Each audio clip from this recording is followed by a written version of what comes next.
시편 14편 말씀인데 주님은 계신다 라는 제목의 말씀입니다. 오늘 말씀의 시작이 어리석은 자는 이렇게 말씀이 시작되거든요. 어리석은 자는 지혜가 없는 자를 말합니다. 어리석은 자는 미련한 자를 말합니다. 그래서 지혜의 말씀인 잠언을 보면은 어리석은 자에 대해서 말씀하시고 증거하고 있는데, 어리석은 자는 지혜가 없다 이렇게 말씀하세요. 어리석은 자는 미련한 자다 이렇게 말씀하십니다. 그래서 어리석은 자는 지혜가 없는 자요 미련한 자입니다. 그러니까 어리석은 자는 지혜가 없기 때문에 깨달아 알 수가 없다는 거예요. 어리석은 자는 미련하기 때문에 그의 행실이 부패하고 가증하고 더러운 곳에 치우쳐 있다는 것이죠. 그래서 그의 행실을 보면 선을 하나도 찾을 수가 없다는 거죠. 온통 죄뿐이고 죄가 계속되다 보니까 악하다고 말씀하시는 것입니다.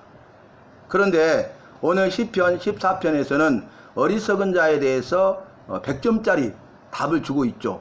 그게 뭡니까? 물론 어리석은 자는 지혜 없는 자예요. 미련한 자예요. 잠언에서 말하는 지혜는 뭡니까? 너희는 지혜를 찾으라, 구하라, 만나라 이렇게 말씀하셨잖아요. 근데 지혜는 곧 지혜자이신 우리 주 예수 그리스도이십니다. 그러니까 예수 그리스도를 구하라, 찾으라, 만나라 이런 내용이 되겠죠. 그런데 지혜가 없다는 것은 그 안에 우리 주 예수 그리스도가 계시지 않는다는 거죠. 그 말은 믿지 않는다는 말이에요. 그래서 어리석은 자는 지혜가 없는 자고 미련한 자고 믿지 않는 자예요. 그런데 오늘 시편 14편에서는 어리석은 자는 여호와가 없다 하도다 그랬어요. 어리석은 자는 그 마음에 여호와가 없다는 거예요. 어디 있어? 없어. 너나 잘 믿어. 많이 들어보셨죠? 예수 믿는 사람들은 여호와가 계심을 확실히 믿습니다. 우리가 믿는 믿음은 반드시 그가 계신 것을 믿는 믿음입니다. 그리고 반드시 계신 뿐만 아니라 그 여호와를 찾는 자들에게 상 주심을 믿어야 되는 것입니다. 우리는 여호와가 반드시 계신 것을 믿기 때문에 오늘 거룩하고 복된 주일로 주일을 성수해서 주님이 소신계에 나와서 주일 예배로 영광을 돌리고 있는 것입니다. 그리고 여호와가 계신 것을 믿고 예배에 참여했는데 여호와를 찾았는데 여호와를 찾는 자들에게 상 주심을 믿으시기 바랍니다. 히브리서 11장 말씀 우리가 잘 알듯이 믿음장이라고 그러잖아요. 그래서 믿음은 바라는 것들의 실상이요 보이지 않는 것들의 증거니 이렇게 말씀이 시작되죠. 그러면서 이제 믿음의 선진들을 믿음의 조상들을 설명하고 있는데 그 모든 언급된 수많은 사람들이 첫 번째 똑같은 반복구가 무엇입니까? 믿음으로 이렇게 나와요. 믿음으로 에녹은, 믿음으로 아브라함은, 믿음으로 모세는, 믿음으로 다윗은 이렇게 나오거든요. 수식어가 뭐예요? 믿음으로. 그러니까 그 사람들은 믿음으로 살았다는 거예요. 자, 믿음이 없이는 여호와를 기쁘시게 못하나니 이게 히브리서 11장 6절에 가면 나오는 말씀이잖아요. 왜 믿음으로 살아야 되냐면 믿음이 없이는 여호와를 기쁘시게 할 수 없어. 그 말은 뭐예요? 믿음으로만 여호와를 기쁘시게 할 수 있습니다. 믿음이 없이는 여호와를 기쁘시게 못해요. 믿음이 있어야 여호와를 기쁘시게 해요. 여호와를 기쁘시게 하면 여호와께서 내 삶을 책임져 주십니다. 영육간의 모든 문제를 해결해 주십니다. 기적을 체험하게 하십니다. 승리하게 하십니다. 그런데 오늘 말씀 보니까 어리석은 자는 여호와가 없다 하도다 그랬어요. 그런데 그 마음에 여호와가 없다는 거예요. 그런데 뒤에 보면 이 어리석은 자들은 이제 여호와가 없다고 생각하기 때문에 여호와를 구하지도 않고 여호와를 찾지도 않아요. 그런데 나중에 이 어리석은 자들이 여호와가 없다고 하는 자들이 두려워하거늘 이제 두려워할 때가 온다는 거예요. 근데 두려워하게 된다는 거예요. 그게 뭐냐면 여호와는 없다고 했는데 여호와께서 계시기 때문에 그래요. 여호와께서 계신 것을 알기 때문에 그래요. 두려워할 때가 오는데 여호와가 의인의 세대에 계시며 아멘. 믿는 자들에게 여호와께서 함께하고 계십니다. 믿는 우리에게, 믿는 나에게 여호와는 함께하고 계십니다. 여호와는 살아 계십니다. 나와 함께 하십니다. 나를 사랑하십니다. 나에게 힘과 능력과 도움이 되십니다. 나를 지키시고 보호하시고 인도하십니다. 내 삶을 책임져 주십니다. 은혜와 복과 생명을 쏟아부어 주십니다. 마음의 소원을 이루어 주십니다. 기도에 응답해 주십니다. 성경 말씀에서는 우리가 여호와께 기도하되 간절히 기도하면 여호와께서는 내 간절한 기도를 들으시고 귀를 기울이시고 응답하시리로다. 이렇게 말씀하셨다. 그러니까 기도하면 너무너무 좋은 거예요. 기도하면 좋은 것을 뛰어넘어서 수지 맞고 더 나아가서 대박 난다는 것이죠. 이보다 더 좋을 수는 없다는 것입니다. 히브리서 11장 6절 말씀 보니까 믿음이 없이는 여호와를 기쁘시게 못하나니, 그 믿음이 어떤 믿음이어야 되냐? 반드시 그가 계신 것과 찾는 자들에게 상 주시님을 믿어야 할지니라. 그러니까 믿음으로 여호와를 기쁘시게 하는데, 여호와를 기쁘시게 하는 믿음은 두 가지. 첫째는 반드시 그가 계신 것을 믿는 것입니다. 그리고 찾는 자들에게 상 주시님을 믿는 것입니다. 이 두 가지 믿음이. 그래서 히브리서 11장에 나온 믿음으로, 이 믿음의 조상들은 어떻게 살았어요? 어떤 믿음으로 살았어요? 여호와가 반드시 계신 것을 믿었습니다. 찾는 자들에게 상 주시님을 믿었습니다. 그래서 그들은 믿음으로 순종하여 말씀대로 살았어요. 네 행위대로 갚아주리라 하신 말씀을 기억한 것입니다. 그들은 믿음으로 구원받았죠. 그런데 왜 구원받은 백성다운 삶을 살았습니까? 왜 말씀으로 믿음의 순종의 삶을 살았습니까? 행위대로 갚아주실 것을 알고 믿기 때문에, 상 주시님을 알고 믿기 때문에. 예수 믿으면 구원받아요. 마지막 날 구원이 이루어져요. 그런데 구원으로 끝나는 것이 아니라 상급이 있음을 잊지 마시길 바랍니다. 구원받을 뿐만 아니라 상급이 있다는 거예요. 상급이 다르다는 거예요. 그러니까 예수 믿고 구원받았으면 우리가 믿음으로 순종하면서 구원받은 백성의 삶을 살아야 된다는 거예요. 말씀으로 살아야 된다는 것이에요. 오늘 말씀이 이렇게 말합니다. 어리석은 자는 마음에 여호와는 없다도다. 그래서 마음에 여호와가 없다 하니까요, 그가 부패하고 가증하다 그랬어요. 부패.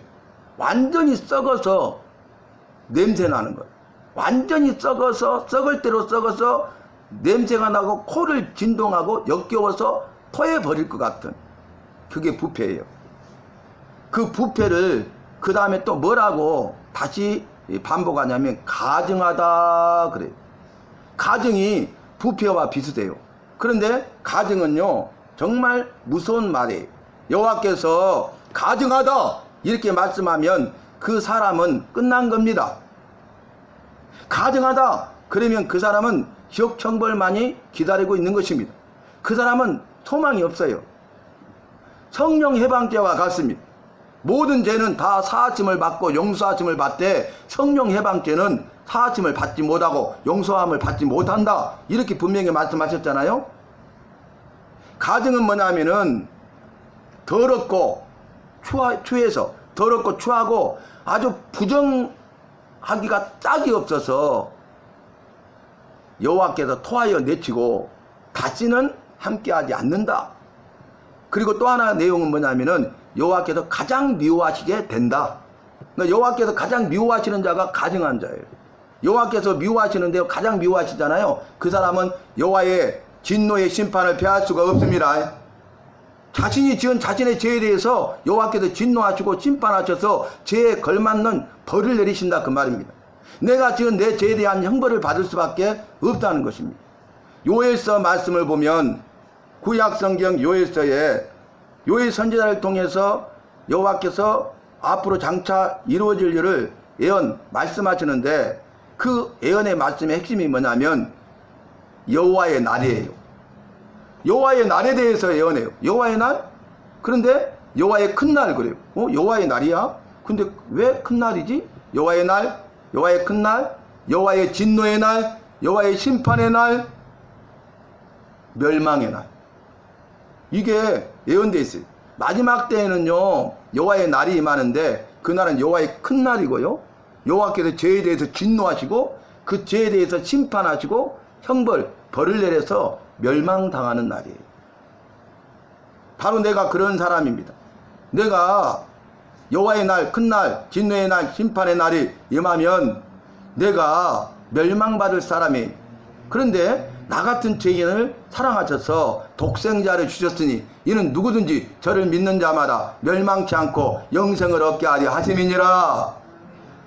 여호와께서 나를 사랑하신 것입니다. 이처럼 사랑하신 것입니다. 하나밖에 없는 독생자 그의 아들의 생명을 내어주시기까지 나를 사랑하셨습니다. 여호와는 살아계십니다. 여호와는 나를 사랑하십니다. 그런데 믿지 않는 자들은 여호와는 없다는 거예요. 믿음이 없는 사람은 여호와는 없다는 거예요.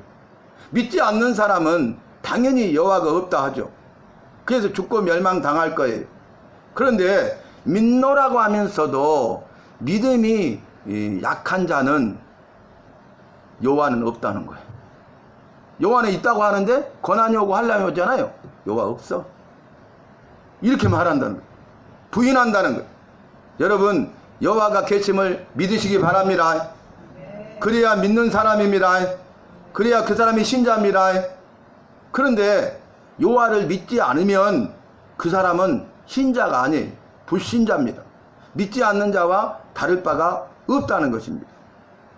오늘 이제 이 시편 기자가 고백하죠. 어리석은 자는 그 마음에 여호와가 없다고 합니다. 그래서 그들은 부패하고 가증하고 여호와를 찾지도 구하지도 아니합니다. 그리고 선이라고는 하나도 찾아볼 수가 없습니다.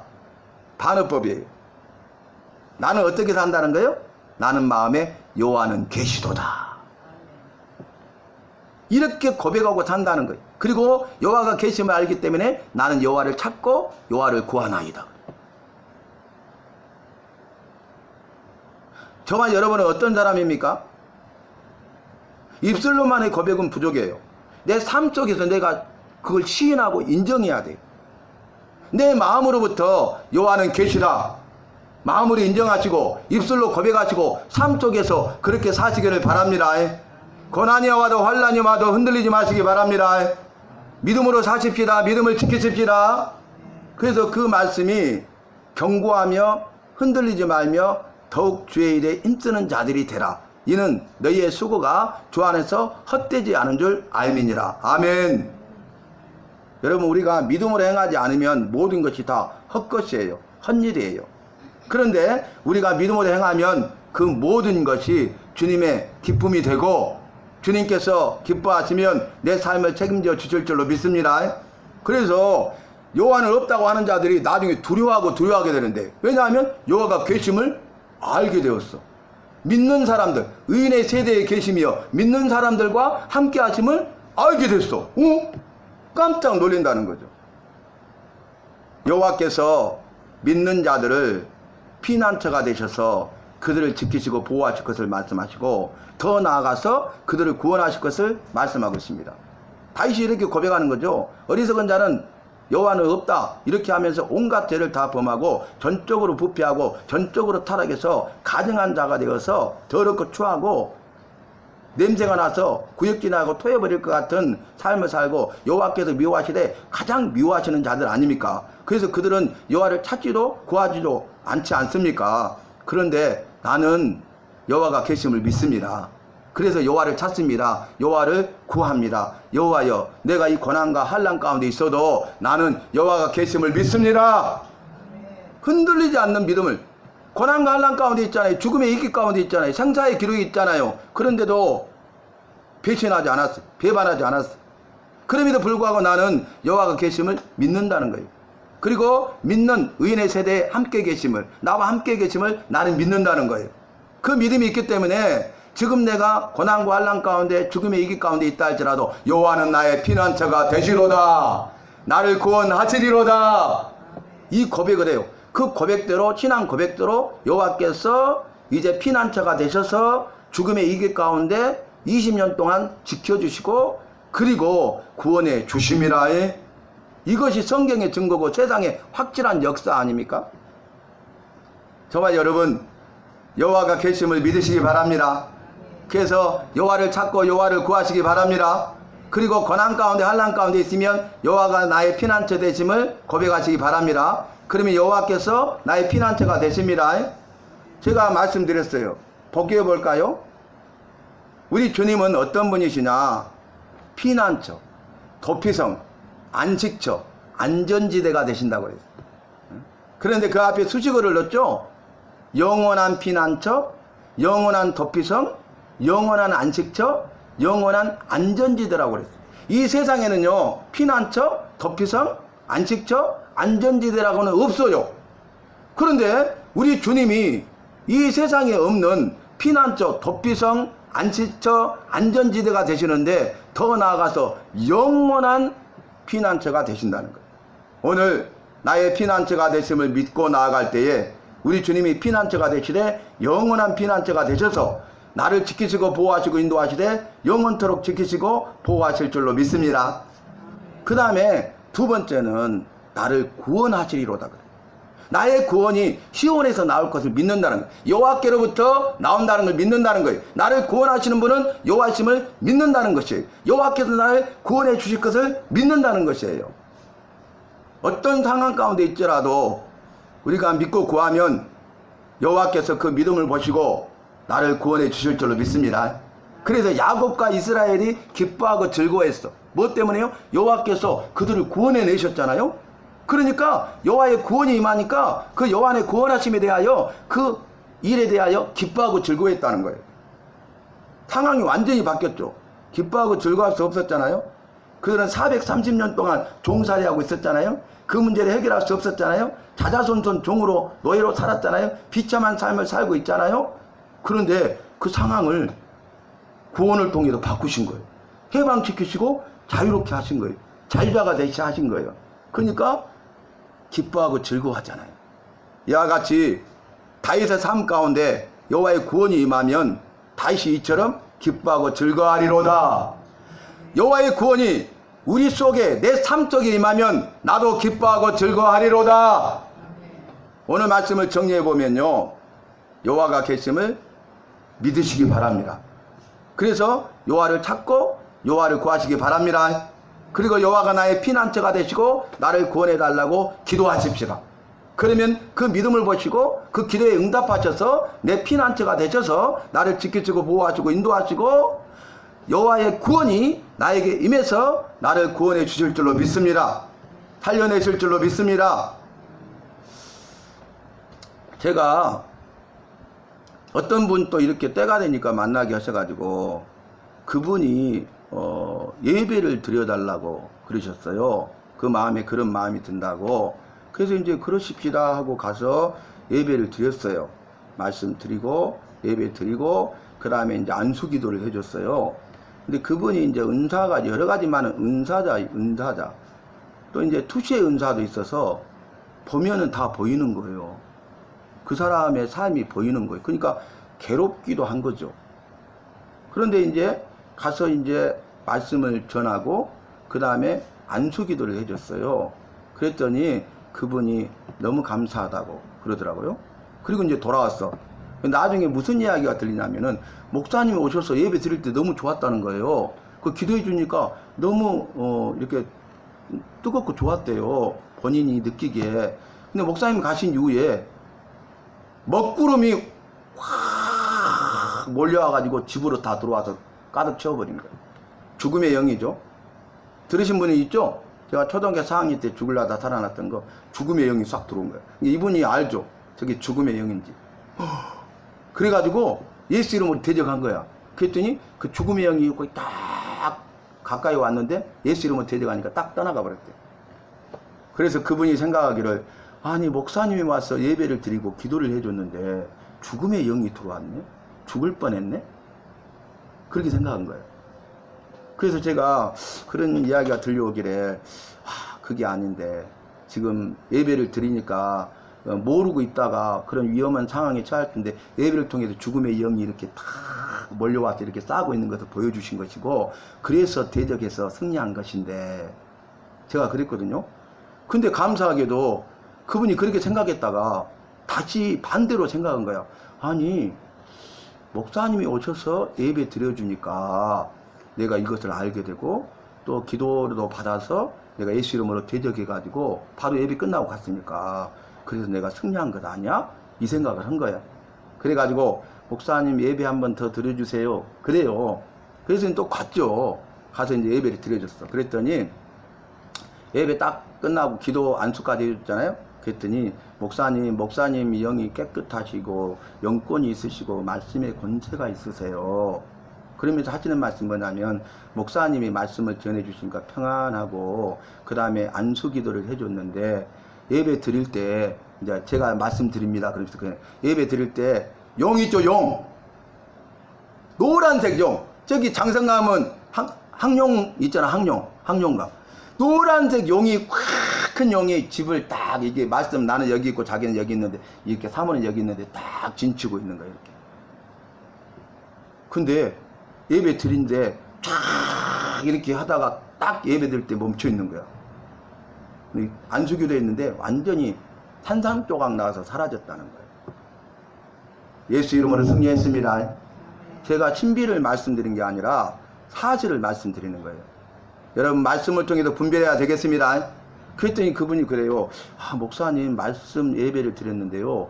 제가 1년 동안 이렇게 배워서 깨달아 알아야 될 것을 이 예배를 통해서 깨닫게 해주셔서 너무 감사해요. 그러더라고요. 제가 말씀의 기초를 쌓고 싶어요. 그 이야기를 하시더라고요. 사역이니까 은사자니까 그런 쪽으로만 다녔죠. 그런 일만 했죠. 그런데 본인이 느끼는 거죠. 그래서 참 감사하다 그런 생각을 했어요.